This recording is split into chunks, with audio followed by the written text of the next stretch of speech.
તો જય માતાજી મિત્રો, ફાઇનલી આપણે નીકળી ગયા છે આજે આપણું બાઇક લઈને ધમધોકા સુંદર મજાના માહોલમાં.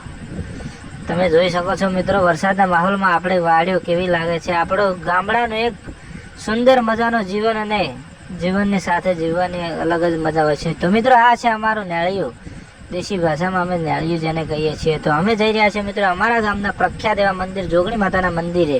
તો મિત્રો, તમે જોઈ શકો છો અમારા મંદિરનું કામકાજ હજુ ચાલુ છે જોરદાર. અમારા ગામમાં અહીંયા દર પૂનમ અને દર રવિવારે ખૂબ જ વસ્તી આવે છે. તો મિત્રો, આ છે અમારા ગામનો શેડ, તમે જોઈ શકો છો. ને અહીંયા મંદિર ચાલુ હોવાના કારણે અમારા શ્રી જોગણી માતાજીની સ્થાપના હાલમાં અહીં કરવામાં આવેલી છે. તો અંદર તમને હું દર્શન કરાવું છું મિત્રો, તમે જોઈ શકો છો. જય મા જોગમાયા. આ છે અમારા ગામનો જે જોગમાયા છે તેમનો મંદિરનું સ્થાપના હાલમાં ત્યાં કરવામાં આવી છે. તો મિત્રો, આ બની રહ્યું છે અમારા જોગમાયાનું નવીનતાનું નવું મંદિર, જે આળસ પહાડના પથ્થરથી બનાવવામાં આવ્યું છે. તો હું તમને ઉપરનો થોડો લુક બતાવું મિત્રો, તમે જોઈ શકો છો. તો મિત્રો, અમારા ગામની અંદર સરસ મજાનું એવું રૂડું મંદિર બની રહ્યું છે. તો જ્યારે પ્રાણ પ્રતિષ્ઠા પણ કરવાની છે. તો મિત્રો, તમે પ્રાણ પ્રતિષ્ઠાના સમય આવી શકો છો. જો પાછળના તરફથી સાઈડના તરફથી આપણા મંદિરનો વ્યૂ કેવો લાગે છે એકવાર. જોરદાર સરસ મજાનું મંદિર બની રહ્યું છે મિત્રો. કામ હજુ બાકી છે, પરંતુ મંદિરનું કામ થોડું બની રહ્યું, કહેવાનો મતલબ કે ચાલુ જ છે.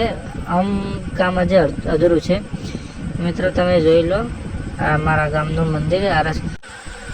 તો મિત્રો, તમે ઉપરની તરફ જો વરસાદનો માહોલ છે, જોરદાર વાદળા પણ છે ને ખૂબ જ સરસ મજાનું વાતાવરણ છે ને લોકેશન જોવો જોરદાર લાગે છે. તો અમારું મંદિર જો કહેવાનો મતલબ કે સમસ્ત ગામવાળાઓના સાથે હળીમળીને આ મંદિરનું નિર્માણ કરી રહ્યા છે. આ સાઈડનો વ્યૂ છે મિત્રો, તમે જોઈ શકો છો. તેવો એક સરસ મજાનો વરસાદનો માહોલ અને વાદળા પણ તમે જોઈ શકો છો. તો જોરદાર માહોલ અને જોરદાર લોકેશનને અમે પાછો મા જોગમાયાના મંદિરે આવીએ એટલે ખૂબ જ મજા આવે છે મિત્રો. એકવાર તમે નજારો જોઈ લો મિત્રો, જોરદાર નજારો છે. તો મિત્રો, હવે હું તમને બતાવવા જઈ રહ્યો છું અમારા ગામને અડીને જે ખાસ કહેવાનો મતલબ કે જે અમારા ગામને અડીને જ છે કિનારે. તો મિત્રો, આ છે અમારા ગામની શાન, કહેવાનો મતલબ કે 1200 બનાસ નદી. તમે જોઈ શકો છો મિત્રો, આ 1200 બનાસ નદીનો વ્યૂ છે જે મંદિર આગળની તરફ છે.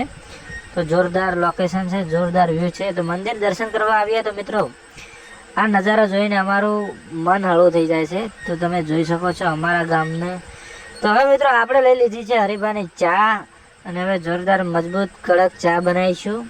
અને જે કહેવાય છે કે હરીબાની ચા પીવો તો મૂડ આવી જાય, તો આપણે પણ પીશું. જય માતાજી.